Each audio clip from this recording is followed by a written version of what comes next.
اعوذ باللہ من الشیطان الرجیم بسم اللہ الرحمن الرحیم۔ السلام علیکم اسٹوڈنٹس، کیسے ہیں آپ اسٹوڈنٹس؟ آج ہماری جو ہے مڈ ٹرم جو ہے ہمارا وہ الحمدللہ اچھے سے کمپلیٹ ہو گیا ہے۔ آج ہم جو ہے وہ فائنل ٹرم سٹارٹ کرنے جا رہے ہیں۔ فائنل ٹرم میں آپ لوگوں کے باب نمبر 3 اور باب نمبر 4 جو ہے وہ آپ کے سلیبس میں شامل ہیں۔ آپ کو کورس آؤٹ لائن جو ہے وہ مہیا کی گئی ہے اور آپ کے پاس اسلامیہ کی بک بھی ہے۔ اب جو ہے کچھ پیجز جو ہیں اس میں مس پرنٹ ہیں، مطلب کہ آگے پیچھے دیے ہوئے ہیں، تو اس لیے آج ہم باب نمبر 4 جو ہے اسلام کا نظام حیات، اس کا جو پہلا ٹاپک ہے اسلامی نظام اخلاق، آج ہم وہ پڑھنے جا رہے ہیں، ٹھیک ہے۔ اور اس کے کچھ پیجز جو ہیں باب نمبر 8 اور باب نمبر 4 کے کچھ پیجز ہیں باب نمبر 58 سے 80 تک، یہ ہم لوگوں نے آج پڑھیں گے اور کچھ پیجز آج پڑھ رہے ہیں، کچھ کل پڑھ لیں گے، ٹھیک ہے۔ اس کے بعد ہم باب نمبر 3 جو ہے وہ سٹارٹ کریں گے، ٹھیک ہے۔ جب آپ لوگ بک اوپن کریں گے، اس کی ریڈنگ کریں گے تو آپ کو سمجھ آ جائے گی، ٹھیک ہے۔ آج ہم نے اسلام کا نظامی اخلاق پڑھنا ہے۔ سب سے پہلے آپ کو اسلامی نظامی اخلاق جو ہے اس کے بارے میں بتاتی ہوں کہ اسلامی نظامی اخلاق کسے کہتے ہیں، ٹھیک ہے۔ اسلامی نظامی اخلاق کی علم اخلاق کی پہلے تعریف، اس کو آپ انڈر لائن کر لیجئے گا، ٹھیک ہے۔ آپ نے خود سے بھی اس کو ریڈنگ کرنی ہے، جو بھی آپ کو امپورٹنٹ لائن لگے آپ نے ساتھ ساتھ انڈر لائن کر لیجئے گا۔ جیسے کہ آپ کو مڈ ٹرم میں کافی سارا سلیبس جو ہے آپ لوگوں کو انڈر لائن کرنا پڑا، پھر مشکل ہوئی، اس طرح آپ ساتھ ساتھ انڈر لائن کرتے جائیں گے تو آپ لوگوں کے لیے ایزی ہو جائے گا، ٹھیک ہے۔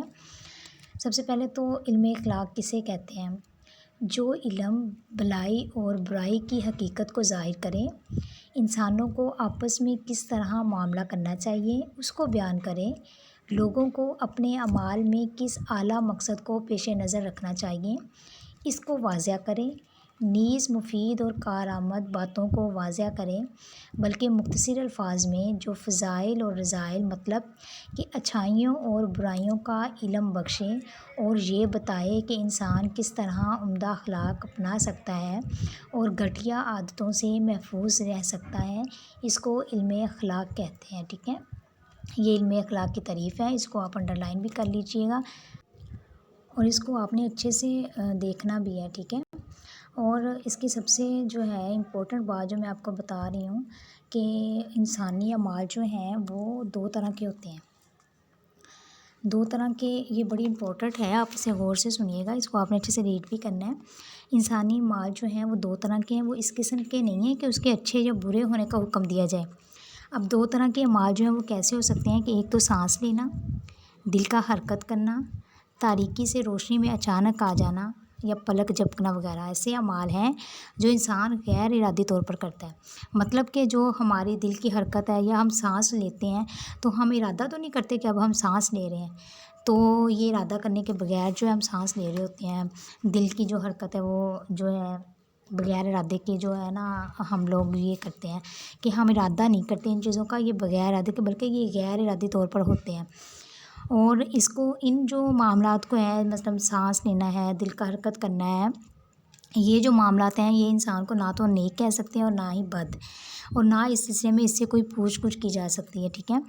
ظاہر ہے کہ ایسی صورت میں یہ اعمال جو ہیں علم اخلاق کا موضوع نہیں ہو سکتے، مطلب کہ یہ اخلاق میں تو شامل نہیں ہے نا، یہ علم اخلاق کا موضوع نہیں ہے۔ کیا چیزیں؟ سانس لینا، دل کا حرکت کرنا، تاریکی سے روشنی میں اچانک آ جانا، پلک جھپکنا، اس طرح کی اور بھی بہت ساری چیزیں ہیں جو غیر ارادی اعمال ہیں، ٹھیک ہے۔ اور جو ارادی اعمال ہیں، البتہ انسان جو اعمال سوچ سمجھ کر کرتا ہے ان کے نتائج کو بھی سامنے رکھ کر کرتا ہے کہ ان کا نتیجہ ہمیں کیا ملنا ہے، مثلا شفا خانے کی تعمیر یا اپنے دشمن کے قتل کا ارادہ اور اس کی تدابیر میں کامیابی وغیرہ، یہ سارے جو ہیں یہ ارادی اعمال ہیں، ٹھیک ہے۔ ارادی اعمال جو ہیں جو ارادہ کرنے سے آتے ہیں، جو یہ ارادہ کر کے جو اعمال جو ہیں ان کے اچھے یا برے ہونے کا حکم جو ہے وہ لگایا جا سکتا ہے۔ انسان اس قسم کے اعمال کے لیے خدا اور مخلوق کے سامنے جواب دہ ہے اور یہی علم اخلاق کا موضوع ہے، ٹھیک ہے۔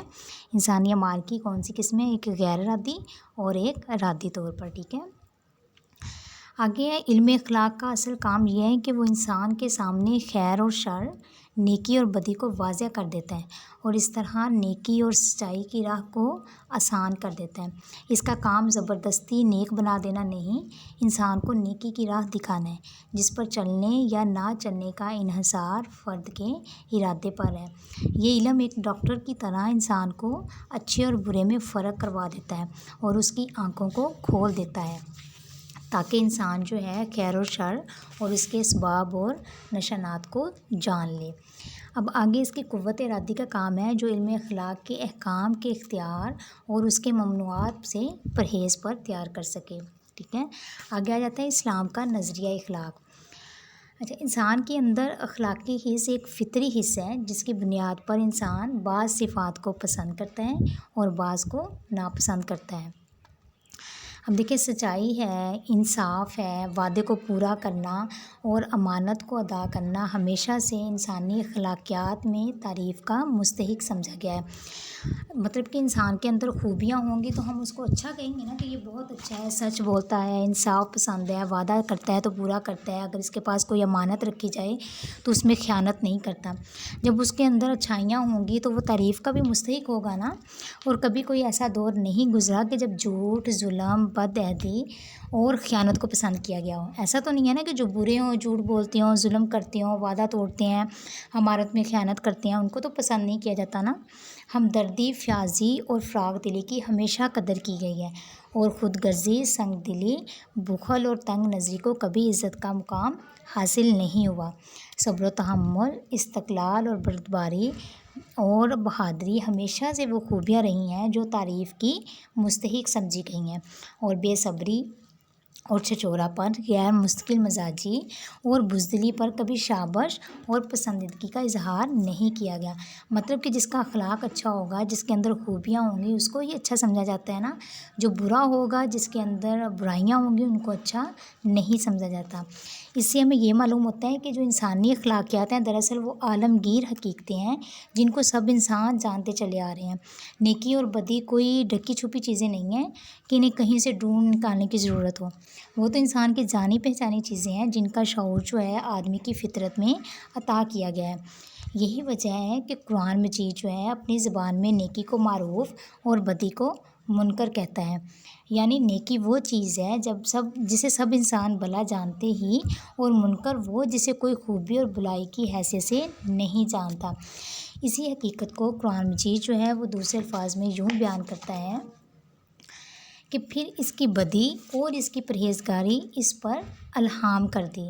یعنی نفس انسان کو خدا نے برائی اور بلائی کی واقفیت الہامی طور پر عطا کر رکھی ہے۔ ٹھیک ہے، آگے آ جاتے ہیں کہ کائنات کے متعلق اسلام کا تصور یہ ہے کہ اس دنیا کا ایک خالق اور ناظم ہے، وہی ہم سب انسانوں کا آقا ہے، وہی حکیم ہے، مکمل قدرت رکھنے والا ہے، کھلے اور چھپے کا جاننے والا ہے، سبوح اور قدوس ہے۔ اس کی خدائی ایسے طریقے پر قائم ہے جس میں ٹیڑھ نہیں۔ انسان اس کا بندہ اور نائب ہے، لہٰذا انسان کا فرض ہے کہ اپنی زندگی کا نظام خدا کے بتائے ہوئے اصولوں کے مطابق ڈالے۔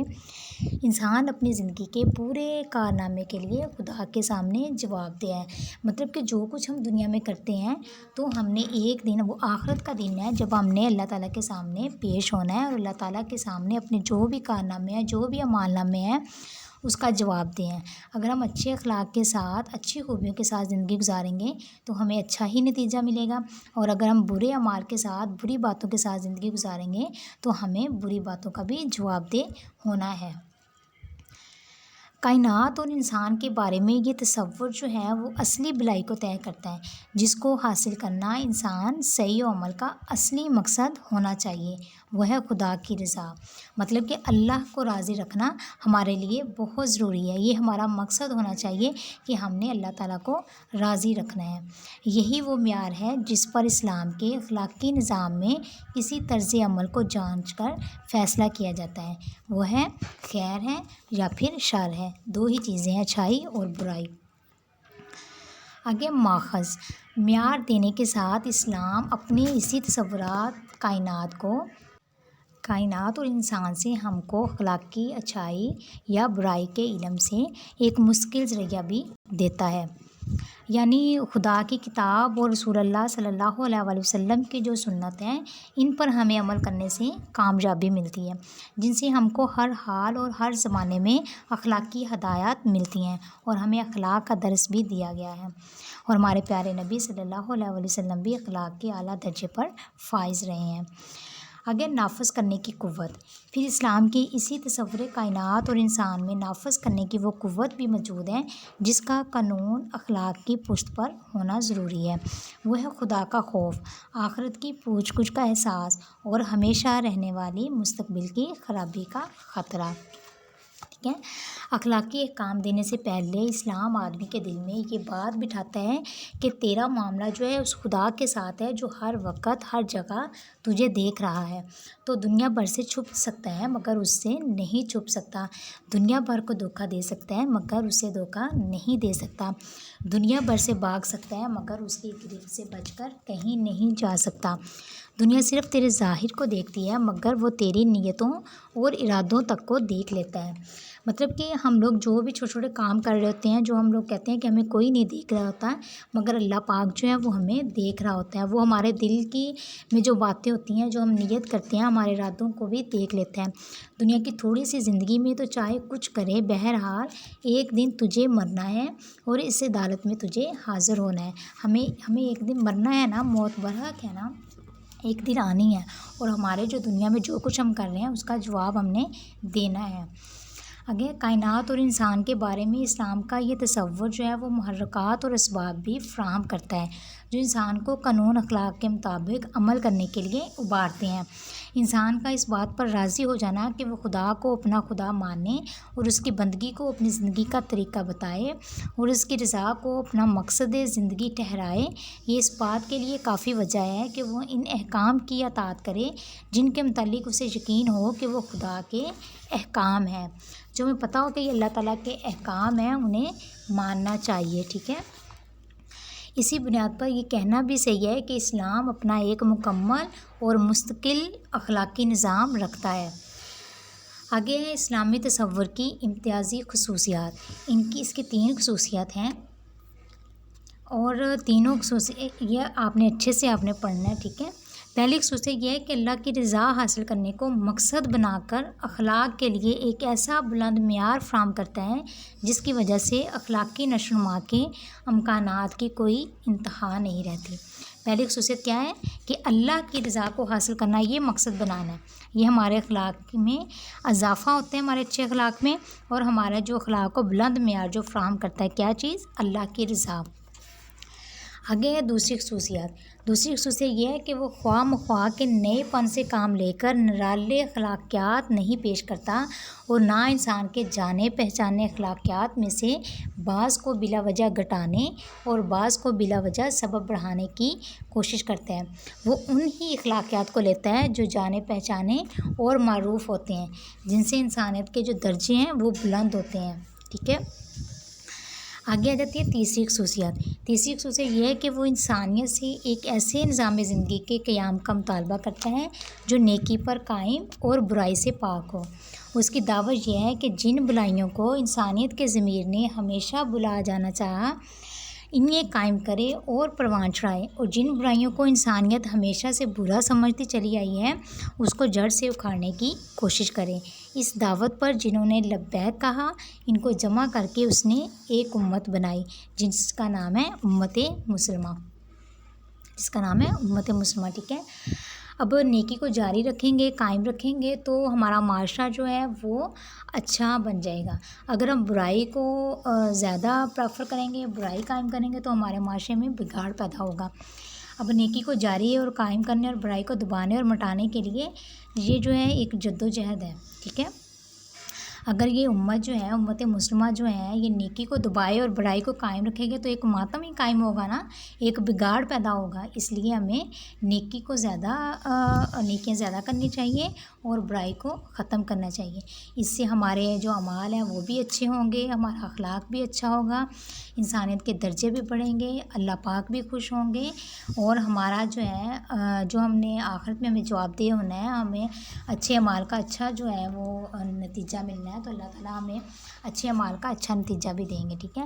اللہ پاک ہمیں جو ہے نیک اعمال کرنے کی توفیق عطا فرمائے۔ یہ آپ کی تینوں خصوصیات تھی، یہ بھی آپ نے اچھے سے پڑھنی ہے، ٹھیک ہے۔ اسلامی تصور کے امتیاز کی خصوصیات ہیں، یہ تینوں خصوصیات آپ نے پڑھنی ہے۔ ہمارا مقصد کیا ہونا چاہیے، ماخذ ہمارا کیا ہونا چاہیے، اسلام کا نظریہ اخلاق کیا ہے اور اسلامی نظام اخلاق کی تعریف، یہ آپ نے اچھے سے ریڈ کرنا ہے اور اچھے سے اس کو آپ نے یاد کرنا ہے، امپورٹنٹ لائن کو انڈر لائن بھی کرنا ہے، ٹھیک ہے۔ اللہ تعالیٰ ہمیں اچھے اخلاق کرنے کی توفیق عطا فرمائے، ٹھیک ہے۔ اوکے بیٹا، اللہ حافظ۔